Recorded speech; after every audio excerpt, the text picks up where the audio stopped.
So I'm up in Allegan, Michigan. I got this load on my back that weighs about 34,000 pounds, and I get to this place called Cook Equipment, and these guys, he says, you know, you're gonna have to pull down to the junkyard and pull to the east side of the lot, and we'll get you unloaded. And I said, all right, cool. So I pulled up in there, and there's this junkyard, and it's muddy, and there's a bunch of shit everywhere. And I pull back in there, and well, there ain't no place to be found. There's nothing back there but junk. Service truck pulls up, and he about a half mile into it, mind you. Service truck pulls up, and he says, hey, you're gonna have to back out the whole way. There's no way to turn around. I said, son of a bitch. Okay, so I turned on my differential, started backing out,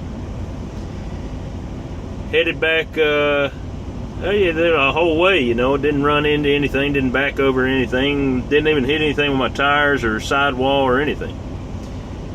And the guy got out of the service truck. He walked over to me and he said, man, I gotta be honest with you, you know, a bunch of trucks pull back in here on accident, and a lot of them get stuck, and a lot of them fuck up some shit. But you know what? I've never seen anybody back the truck the way you do.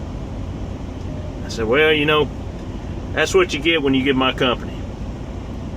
He said, all right, man, cool. So I get over to the tree where he's supposed to unload me. He pulls up with that big forklift. The brakes in the middle. It's got the tires out in the front, and he starts unloading, gets everything off of there, and there's this one axle left on there. It weighs about 5,000 pounds, and he reaches down to the side and bumps that axle, and it starts rolling off the other side of the trailer.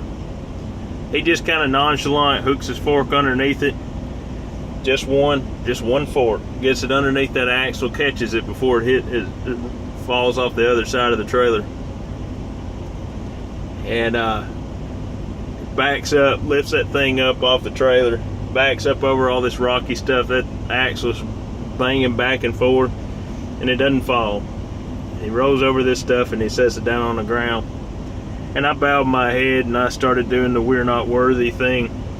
And I said, man, you know, I've been to a lot of places.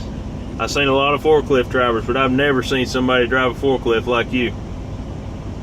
Man said, well, that's what you get when you get Cook Equipment.